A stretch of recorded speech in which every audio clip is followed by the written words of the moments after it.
Welcome to Between Shelves. where we make connections between literature, theology, philosophy, psychology, and culture.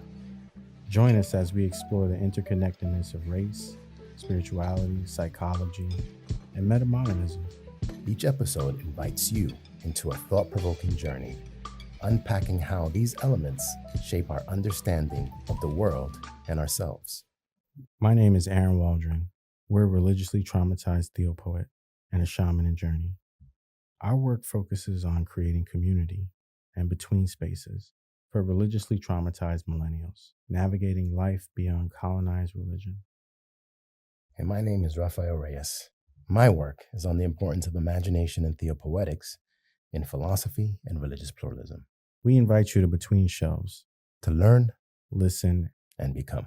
All right. Welcome to the final dialogue for season 1. Yeah. I know, right? It has come to that time. We need a breaking point, time to reflect. Correct. No, I think you're right. I think it's a time to pause a bit to look at what we've been talking about in it'll be like 12, 13 episodes. 13. 13, right? And just take a little break to recap and see where we'll go next. But it's been a great ride so far. Yeah. Humbling. Yes.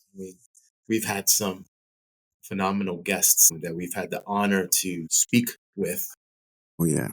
Brian Dempsey, Jermaine Marvel, Philip Butler, Tracy West, and Catherine Keller. All just wonderful guests that we've had the honor of speaking with. Definitely. And have dialogue on the different aspects.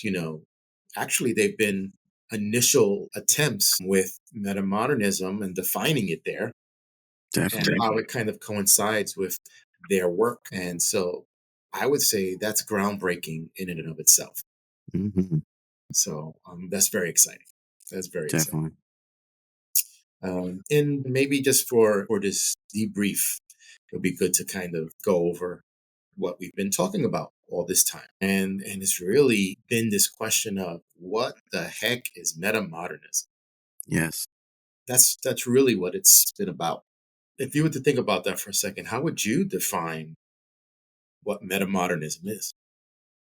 It's interesting because in the beginning, we thought that metamodernism was this like only philosophical thing, But over the last 13 episodes, we can't honestly say that we believe that's that.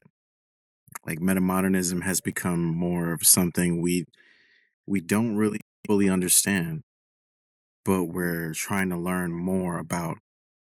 It seems like it has potential to have boundless abundance, but that also brings about chaos. And so we've learned also like there needs to be some sort of balance. And we learned that this is a multi-dimensional balancing. Like we're trying to balance many things at once. It's not as binary as we maybe thought it was. It's not just for the intellectuals. That's a big stigma that has been kind of fading as we were going through these episodes. This is more for everybody. But how do we explain it like that? How do we invite people to say, hey, that feeling you're having, it's important. And maybe you should take action on it. Like that kind of approach, instead of just saying, hey, I got this, I agree that there is multiple layers to metamodernism. And what we're seeing with, at least from our earlier conversations, like particularly Brian Dempsey and Jermaine Marvel, great. If you have, for the audience, if you haven't heard those two podcasts, take a moment and listen to them. Looking at metamodernism as something that is happening within our culture as we speak, and we're really trying to figure out what it is. And so it's great that we have this early definition. Is metamodernity is sort of a reconciling of two different cultural frameworks that were witnessed historically, probably within the last 50, 60, 70 years, right? And we're just talking about the shifting from one era to this other one, and the two groups that was there. So modernity and metamodernity. I mean, modernity and postmodernity. And to say that right now, what we're seeing is, in one way, is that is a good way to frame it. I don't think it's the only way we can frame today's culture. I want to bring back something that Jermaine Marvel made note of, which is, we might be in a hypermodernity, we might be in something else altogether. And he kind of holds on to what he calls a black metamodernism, which is grounded in a framework of thinking. But let me continue on. So metamodernity is, hey, it's not modernity, it's not postmodernity. It's not looking for these, we were seeing in modernity before that there's these universal values, that there's these ultimates. And I think the world wars kind of shifted that framework of thinking because there were no powers that were perfect, right? United States was not was a superpower, but it wasn't the de facto superpower that everyone followed, right? You started to see kinks in the armor, and it led to sort of like this postmodern framework that was growing up in Europe, and then was taken on by multiple spaces in the United States, Latin America, and even a bit within Black cultural studies. And that postmodernism, that postmodernity was at least a space to explore identity and culture that wasn't grounded in universal values. Now you got tons of values, but then we get into that problem is if we have tons of values, we have no values. I don't think so, but anyway, it's not relative. But as Catherine Keller says, it's resolute. We resolve ourselves to share the values and grow from them, even though they may be different, right? That's not relative. So if we're seeing this generation that says, hey, we don't want to have this super individuality that we see in postmodernism. We want some values that we can hold on together, like in modernity, but we just don't want what comes out of modernity. That's where metamodernism we see being born. And that's where oscillation, right? They start using this word oscillation. They may use the word paradox or ambiguous as ways of describing what they're trying to see what happens when they join together, right? What is that thing that they join together? It's fuzzy, it's blurred, it's ambiguous. You don't know what it is and what it isn't, right? It's paradox because it's showing one thing, but it's another, right? It is a quantum wave. The quantum wave that if you at one moment you see it's hitting a specific spot, but when you do the two slits, and I think I forgot, it's shown differently. It's when you're seeing it and when you're not seeing it. When you're not seeing it, we see a wave of it hitting in multiple locations. And when you see it, we always know that it's only hitting one location because when we engage, we develop a relationship, and that relationship creates a paradox. That relationship creates a paradox and a difference. And I think I'm using some process language and maybe some language that comes out of quantum physics to kind of explain what metamodernism is trying to explain from an aesthetic or cultural standpoint. That when we start honestly engaging multiple frameworks, multiple ways of thinking, things become very complex, things become very difficult. And so things are ambiguous because you want to have a strong value, but it's ambiguous what that value is because it's going to change. It changes when we start getting into relationship with others and seeing values and importance. And I think in one of the episodes, we were talking about the need for then a matrix right? Which is not one value, but a matrix of values that are both and at the same time. And Jermaine Marvel talks about that. I think he talks about a yes and or both and in his writing and his work, that from his Black metamodern perspective is so important. So yeah, I mean, metamodernity, at least in those initial parts, is that it's it's an identity that wants a solid formation and to have these distinct values, yet understanding at the same time that when it engages in another, it's going to change and shift. I'm no longer who I am, and I think that's why Catherine Keller, when we brought her in, spoke of her. I think she's speaking the same language. It's like it would be impossible for us to say that I was the same person as I was yesterday. My identity changes because I've learned something new. I'm engaged in something new. And the same thing applies in science. The same thing applies in everywhere. There's a shift. There's a time difference. Everything is different because of all of those components that are there. You don't, using the Heraclitean model, you never step in the river twice or the same river twice. It's different. So I'll pause. Get back to you. What do you think? Oh yeah, you're spot on, spot on. These were all great things that we took away as well from 13 episodes. It's crazy. It was almost a year, right?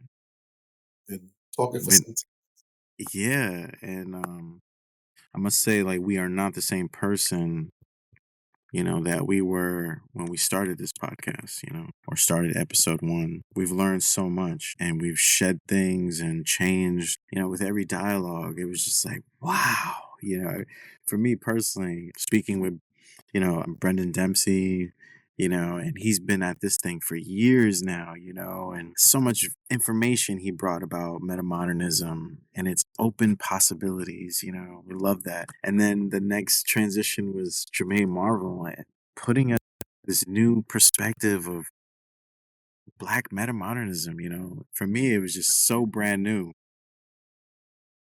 And so You that know, was just really life changing. Please.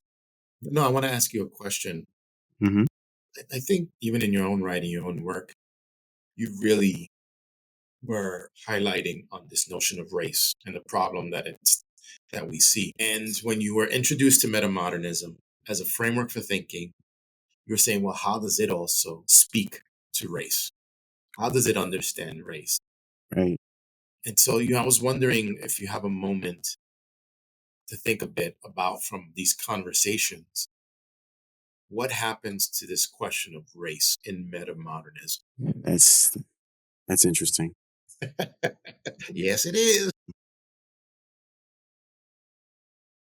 In the 13 episodes, it wasn't until we started talking about feminism, gender, and transhumanism that we started to see race is like right in it.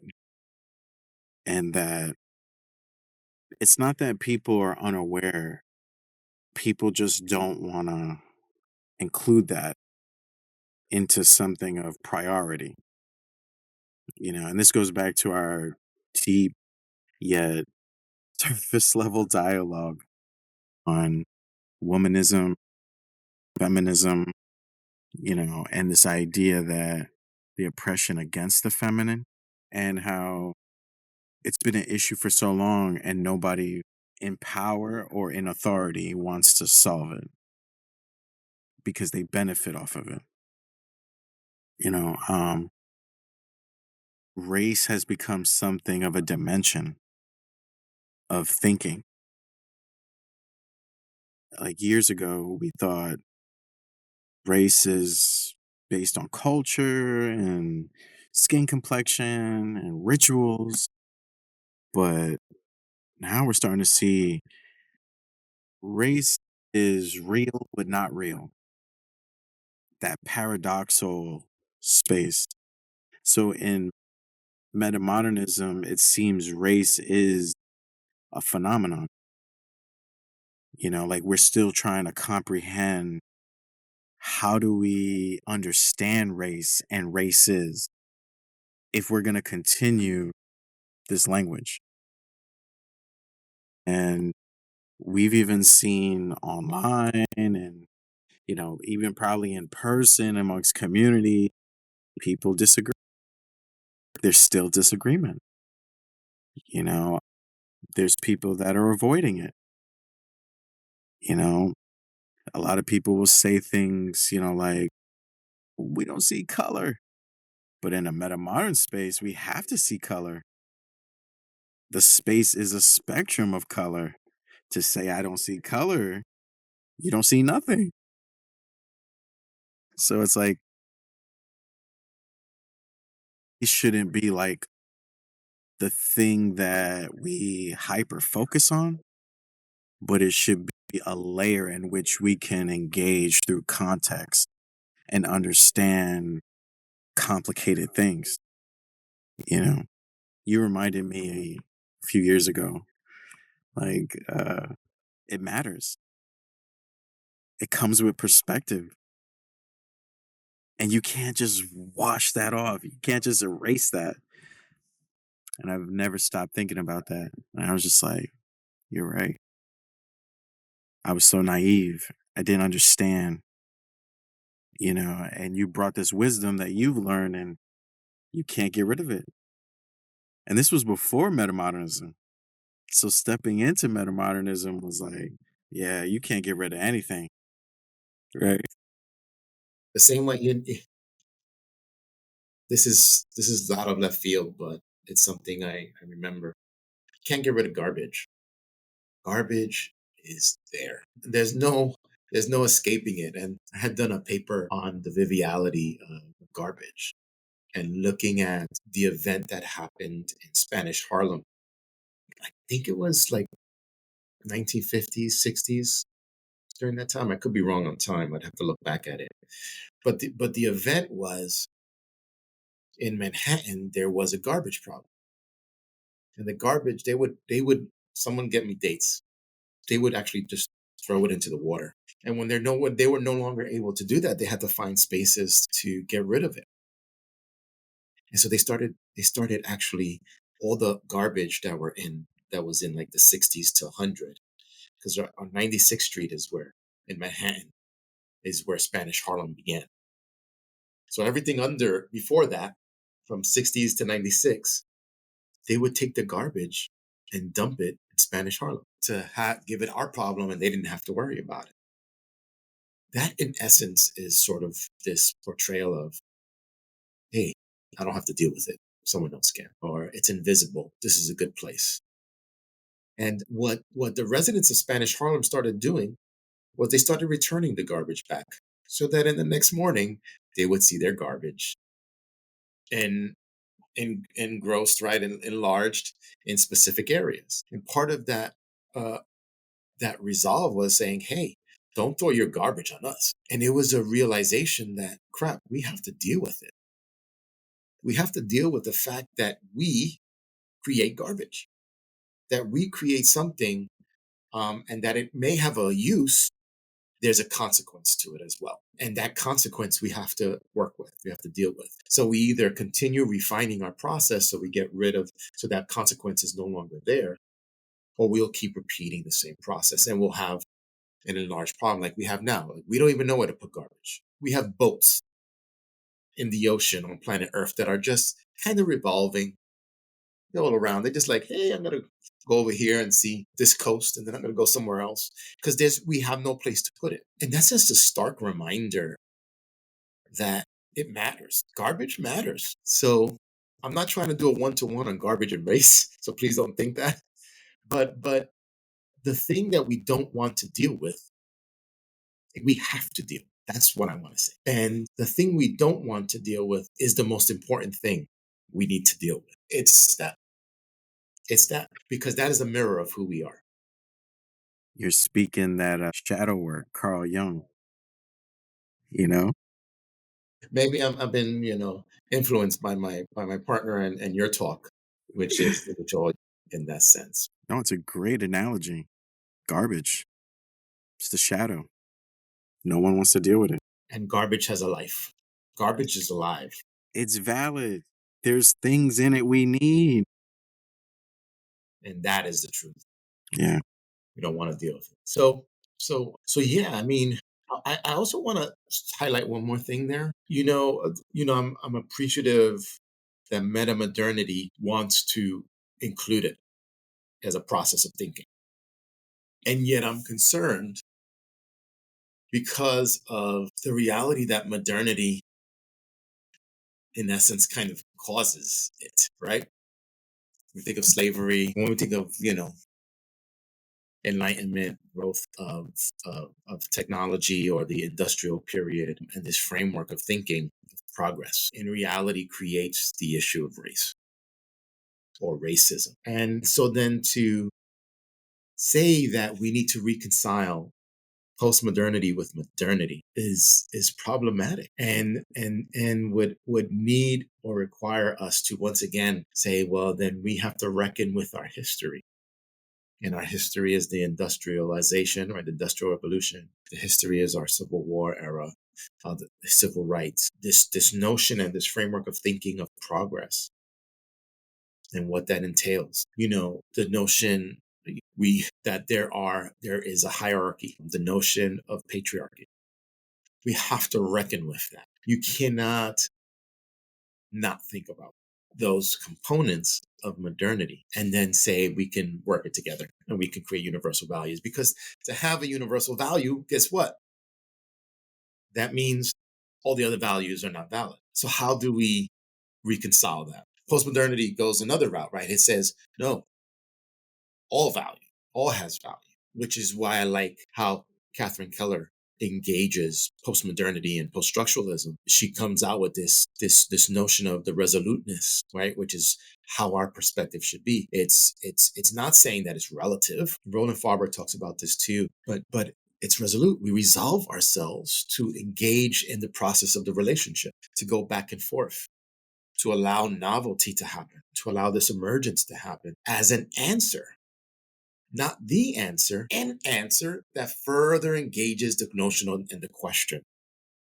And that means we're always in a process of questioning because we have not gotten there. And I'm left struggling with that. I don't know if we can reconcile or just take the good parts of modernity and the good parts of postmodernity and say, hey, let's go with that. I don't think that works.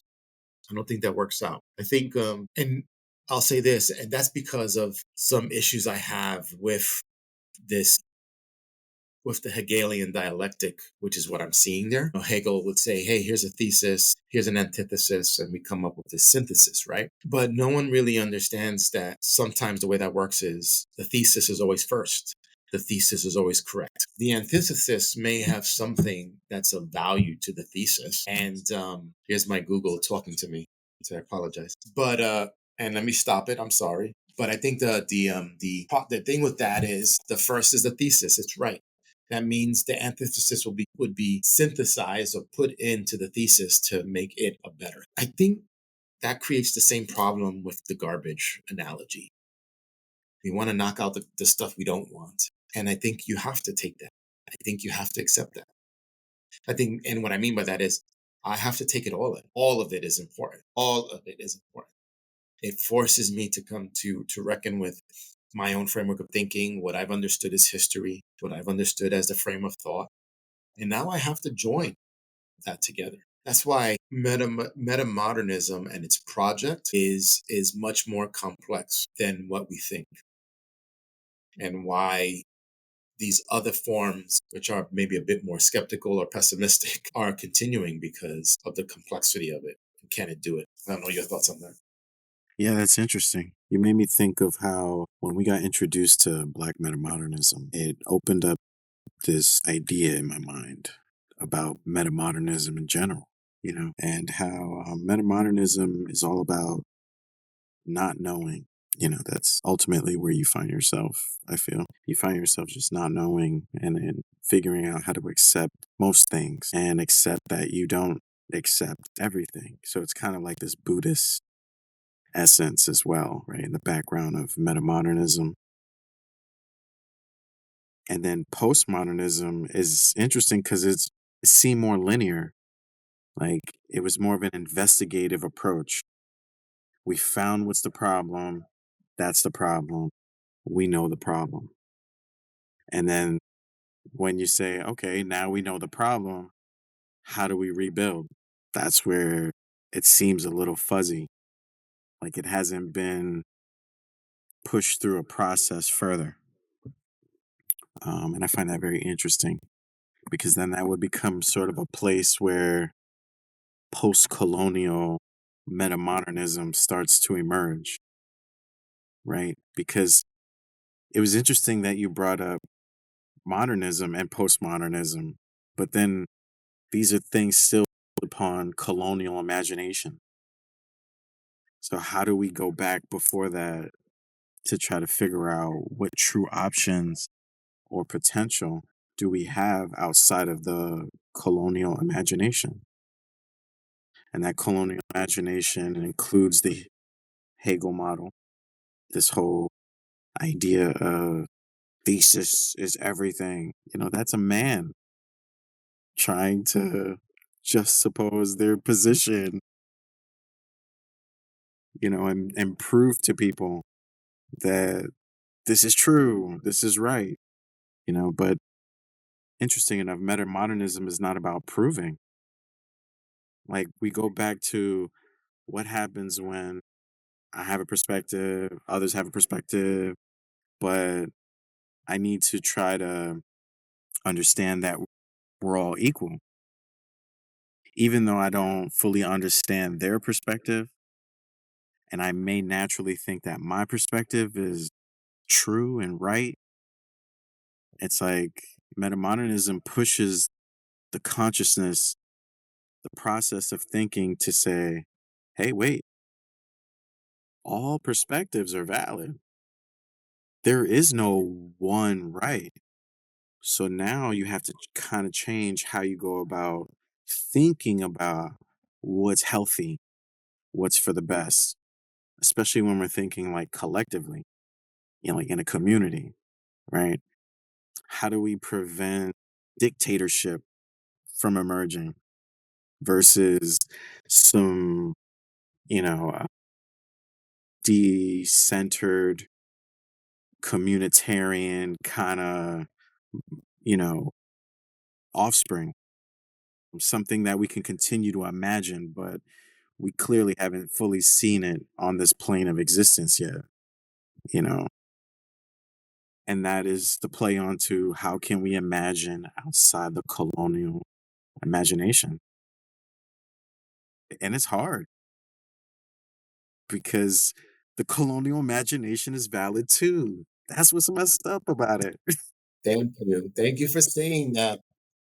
Thank you for saying that because that was my question to you. You know, you're espousing that this thing is better. I don't. I think that's the difficult part. I think we struggle with that because when we see out of our context, we start realizing you can see why someone may feel this is better.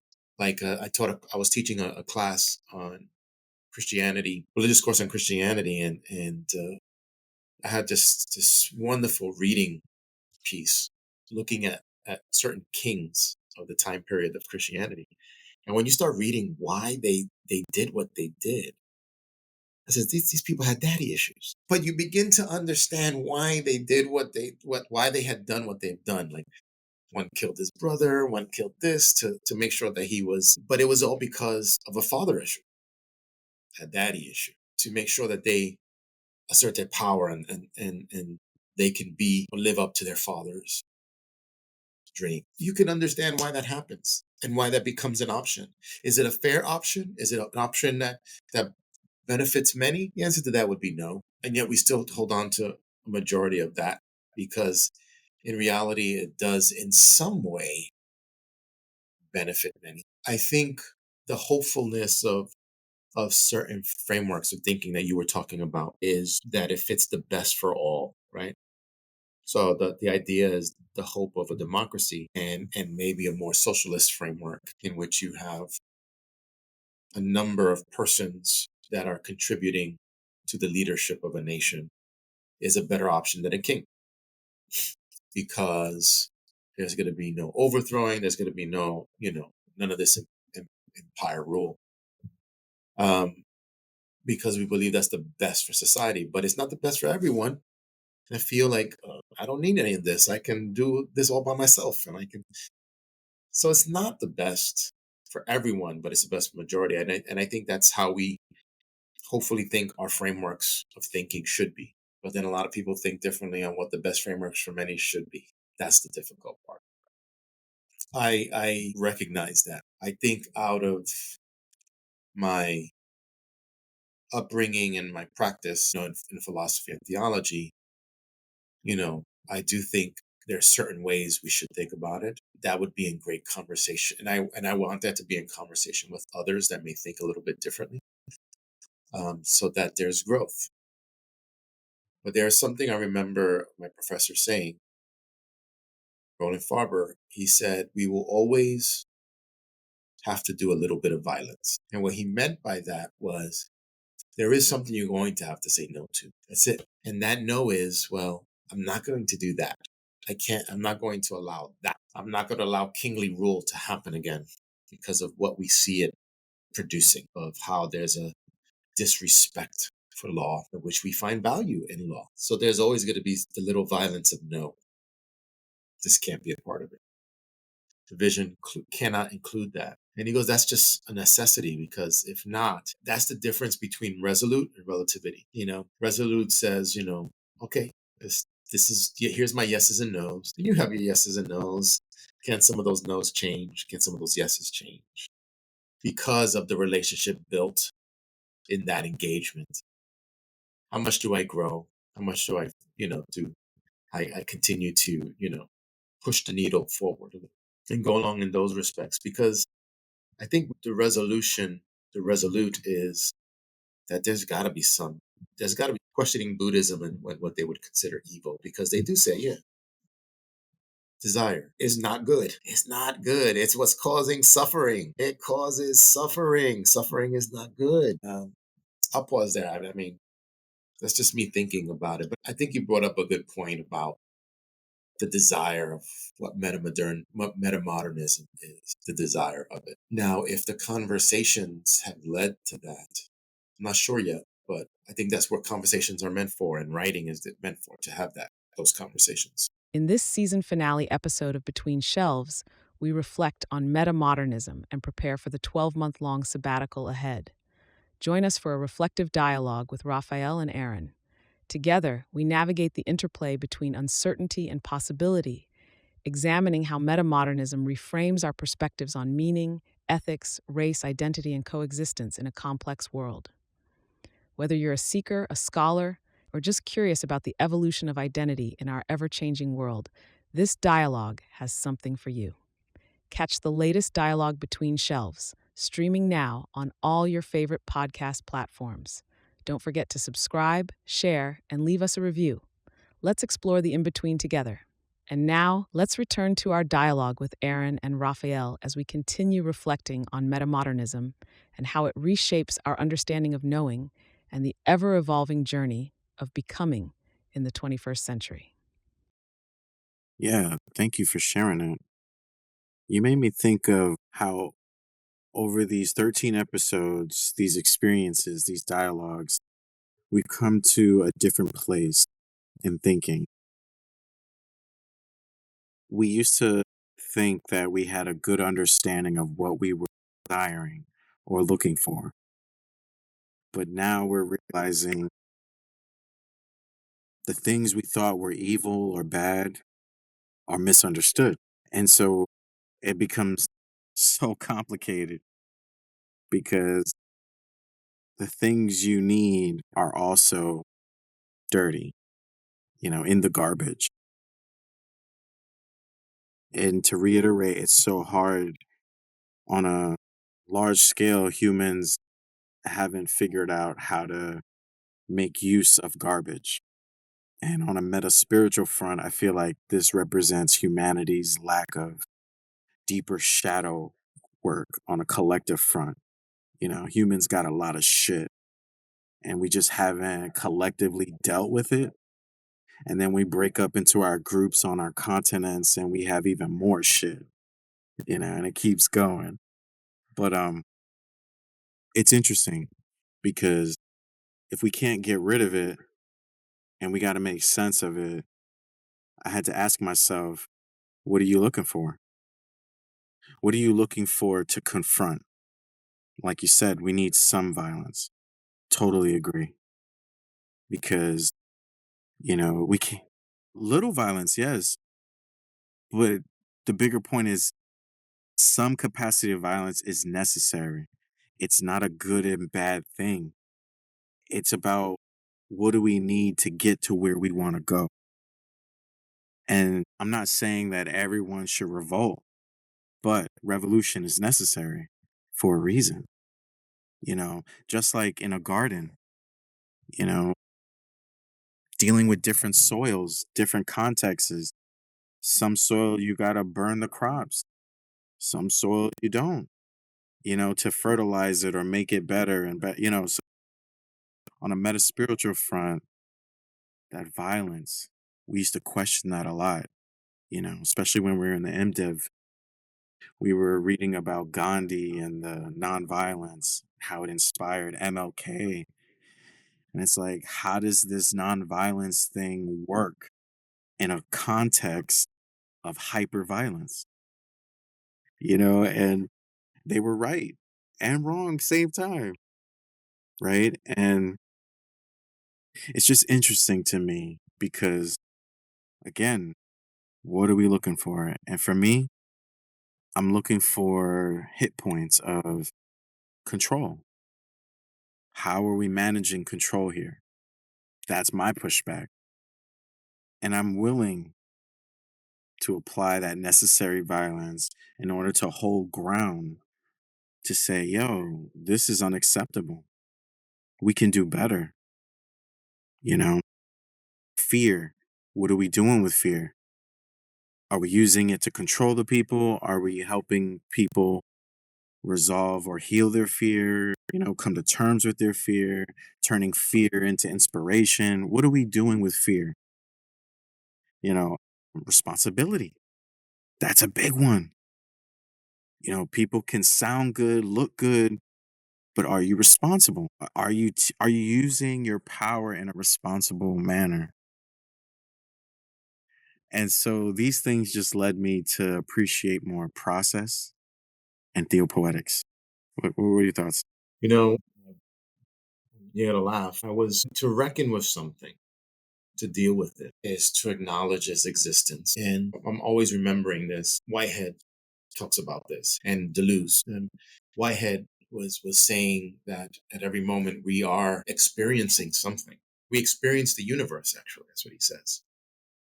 And there's certain parts that we take in everything, but the reality is we can't process everything. So we take in the universe, and then at the moment it's just lost because we just can't process it all. But there are certain parts, he goes, that we will sort of anesthetize ourselves. And that anesthetization, which is to become numb to it, to make it not there. He goes, that's a choice we make. That's something we do. But then the question is, and we experience that. He does say we experience that. But is that experience helpful in progress or moving forward or in processing? That means we haven't processed it. We just decided to know. So we experience the no. We continue to ignore it unless we do it. And for Whitehead, the better thing to do is to acknowledge it, to affirm it, so that we can reckon with it, so they can deal with it. Deleuze says the same thing. His philosophy of difference is we affirm everything, because when we affirm everything, then we can do something about it. And that brought me to think about how two things, how from an ecological standpoint or organismic standpoint, everything that's been made is has this ability to regenerate itself or recycle itself.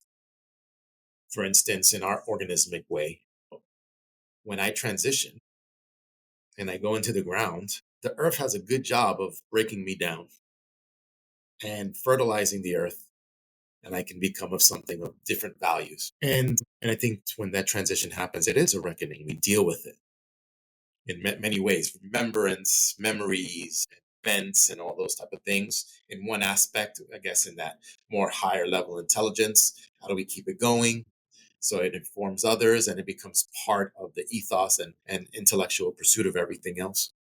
Has that pan psychic mind. And then the earth does its job with the organism parts of it. And we see that when we talk about recycling, right? We have a compost, and the compost takes all of the vegetables and all of these things, and guess what?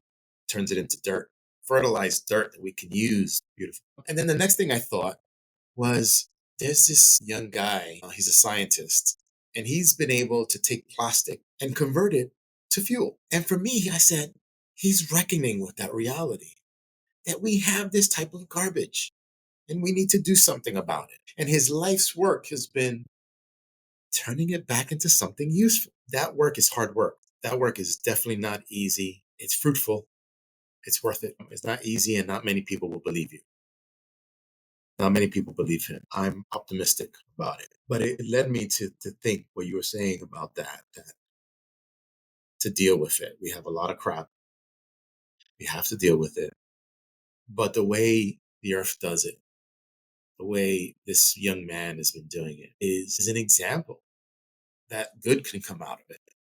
Something of worth, something of value comes when we do that work. And so I guess with metamodernity, I know what it's trying to do. I know what it's trying to do. I'll continue to journey with it and see where it goes. But I'm left with those questions that I want to explore a bit more. How will it deal with, so like, let's say metamodernity and feminism, that we have a wonderful conversation. Feminism is growing by leaps and bounds, and I'm so excited for it. That it's growth from the suffrage movement to feminism to second wave, third wave, fourth wave, and fifth right now. Womanist theology, mujerista theology, and it grows. But all of those are outcomes of patriarchy, which comes out of modernity. And if we're to move away from that, then can we hold on to modernism, or should we just move on from it and think something different? Go for it. I'll pause there. Yeah, it's interesting.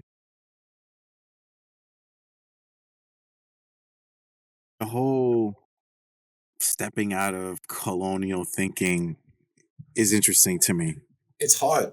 It I don't. Well, I go back into it because I'm going back into categories.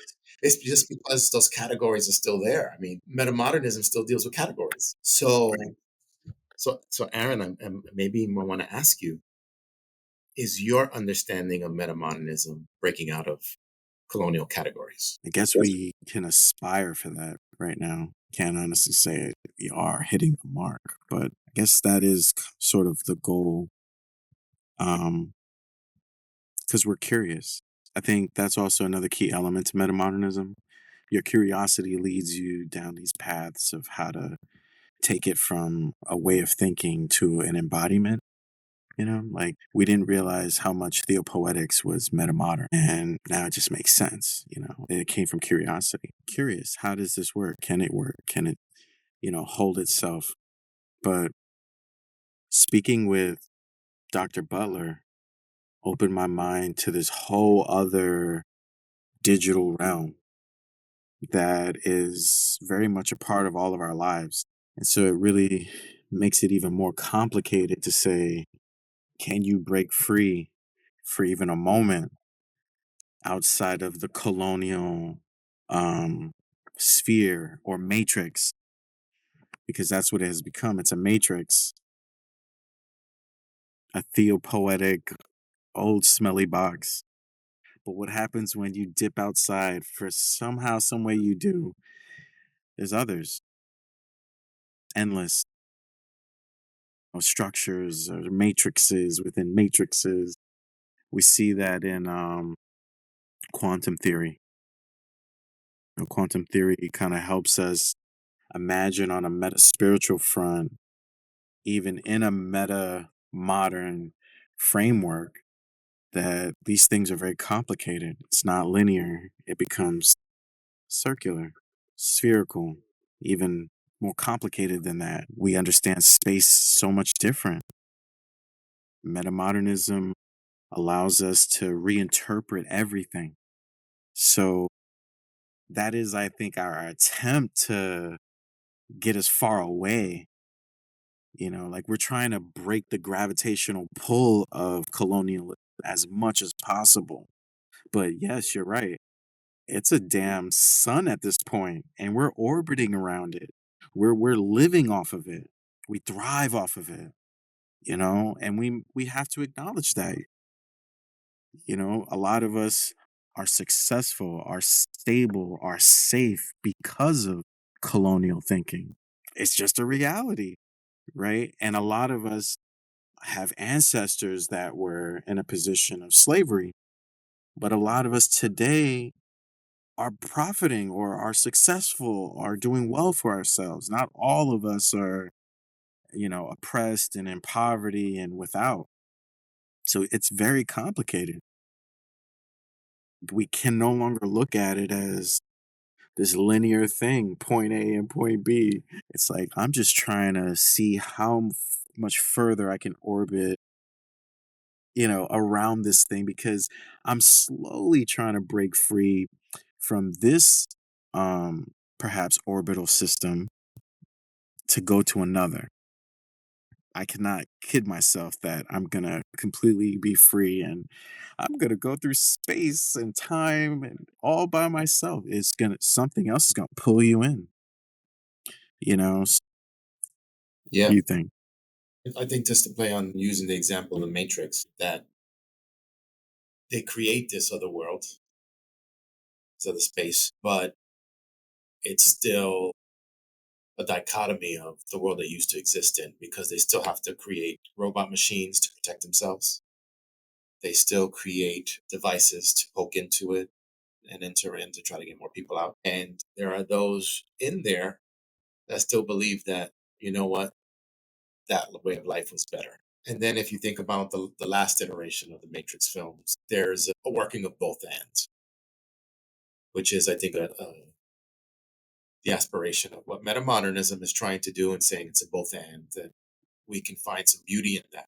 And it's not perfect, but there's some wonderful things that can grow from it. And I think from that, I think it's right because there's a lot of wonderful aspects that grab from a process relational framework that I'm akin to and I enjoy and like. There's aspects of, like you mentioned, those theopoetics that come from out of paradox, out of ambiguity, that what emerges out of it is beauty, something novel and new, right? Which is, it's again for me process relational in that sense. And so yeah, there's just this beauty that comes from it, and maybe the idea is, yeah, in our critical engagement with it, we're going to find problems, and in our experiences and the traumas that come from it, we're going to find problems. We're going to lift it up, but if we're able to work with, to see it work together, what can come out of it could be beautiful. And something new emerges out of that as well. Sort of like a nobody wins or everybody wins. Yeah, I like to think of it as make do with what you got. Yeah, yeah. Because if you just shift your perspective, you could make a whole lot out of nothing. Like we could perceive nothing. I'm not saying nothing exists. I'm just saying the perception of nothing. And we can turn that into an abundance of things, like just by shifting our perspectives, and then our imaginations kicks in differently.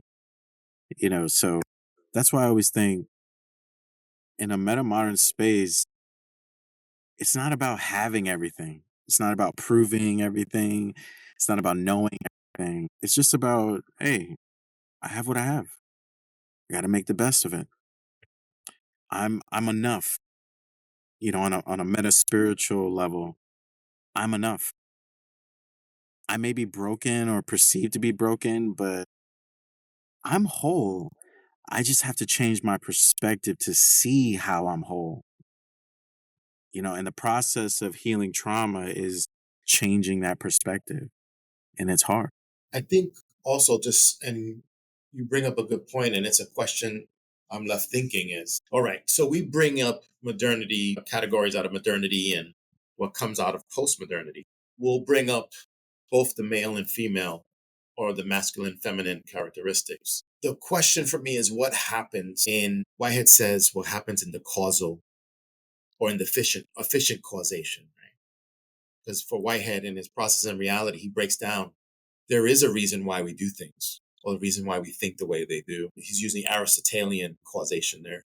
But when we get to the efficient causation, that's what counts because we may have a reason why, but it's going to come out like this because I'm also forced to make choices in the world or in the actual that realize this efficient causation, right? So we have to deal with that. Efficient could be pragmatic, so on and so forth. And I think maybe what Whitehead is trying also to say is that final causation is really trying to move efficient causation towards the final causation and make change using those Aristotelian. Is what metamodernity trying to do? And here's my fear or my concern is, does it allow to say, hey, we can talk about it, but in the pragmatic, I'm still going to choose hierarchy over dialogue and working together to do it. I'm going to choose the violence over discussion. That's my concern with metamodernity because it's not supposed to continue to do the same things over and over again, right? But it's supposed to affect us and move us more towards that final causation thing that Whitehead's taught. Was I clear on what I was thinking about? I don't know if just want to make sure that was an understanding that I was trying to make sense of. I think people can hide behind that, and that's concern. So I'm left to questions more than anything. Deep concern. Yes. And yes, you're spot on because we hear you, and please correct us if we have misinterpreted, but we hear you saying, intentionality over the outcome. And like you're saying, people can hide behind that shit. I've seen that and experienced that firsthand where you have manipulators and they will say, oh, my intention was to love you and support you. But then the outcome fell short of, no, that's not what you did. You just said you was going to do this. And so you're right. It comes down to how do we break this cycle and how do we hold people accountable, right? Accountability. This is key. You step into a metamodern space and you say openness. You say, I agree, everyone's valid. But then your outcome or your fruit shows you're single-minded. You're about you. You're about your ideas and values, and you want to critique everyone else against yours.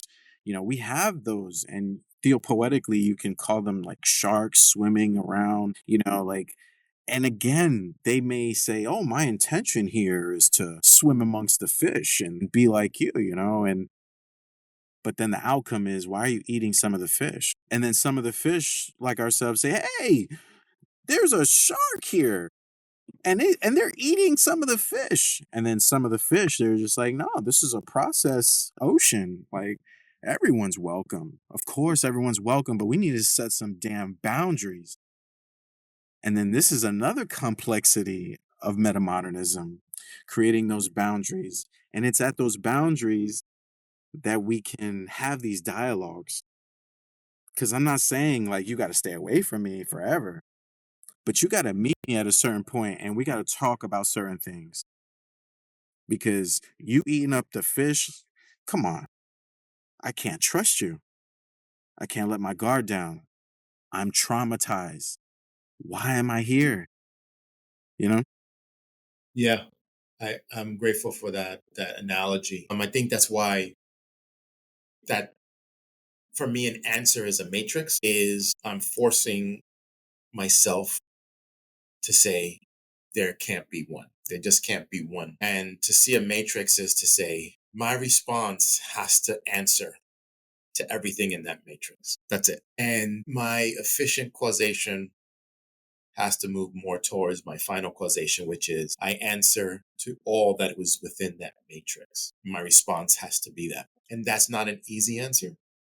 And I don't think that's an answer people want to hear. And that's not easy, but I think that's what we do. There's wisdom in moderation, there's wisdom in harmony that we see in maybe Buddhist thought, right? Zen Buddhist. And yeah, that's what I got. I like using the movie The Matrix because it's interesting how the character Neo throughout the film is like, I'm not the one. And everyone's like trying to project onto him. You may be the one, the savior of us all. And it's like, that's heavy. That's a huge burden to carry, that I am the savior for all of the rest of humanity, free humanity, in the context of the movie. And it's just interesting to see the character development.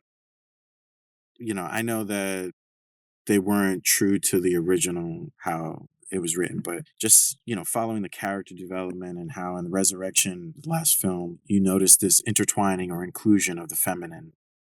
Some people said it was corny, but I just think on a symbolic front, it's deep, right? It goes to show you that Neo couldn't be as powerful without his other counterpart, and then together, nothing could stop them. I love that symbolism. It's like the yin and yang, the male, the masculine, feminine. Like we need both in order to fully come into the fold. And when one thinks they're overpowering, and at most they've lost. They've been overpowered. That is the truth. That's a great way to think about this, how metamodernism is shaping our framework of thinking. Definitely, definitely. Well, we've come to a close. It's time to step into the next process. Take some time to reflect further, write some more. Yes, exciting. But yeah, the book that we hope to put together in between season 1 and season 2, as we take our sabbatical, we are collaborating on a theopoetic book, talking about a lot of these issues that we were talking about throughout the last 13 episodes, and hopefully becoming a educational tool, a teaching tool to help people understand, this kind of train of thought and how we're piecing things together or learning things too that are changing our way of thinking. Thoughts? Yeah, no, I'm in agreement. I think, I think part of this podcast was to help us think about metamodernity over a period of time, metamodernism during a period of time, and now needing to put on paper, put on computer those thoughts in a more linear fashion. But I'm thankful you said theopoetic because it gives us room, breadth, and width to explore that in a different avenue and hopefully come out with some material that everyone can look at and read and reach out to every once in a while to help with their thinking on seeing the world as they're seeing it right now and what we're confronting with, and hopefully a way of thinking into the future that is more harmonious, that, yeah, I think the word harmonious is best. And then see how that shapes how we think about, the next season for our podcast. Definitely. Definitely. So I'll just say thank you, everybody, for listening to us, and please share Yes. podcasts and thoughts and ideas and questions. We enjoy dialogue. So if you can, share with us. But we want to thank you for walking along this journey of season 1. Definitely. Definitely. Looking forward to season 2. Yes. Well, Dr. Waldron, until next time. Till next time, my friend.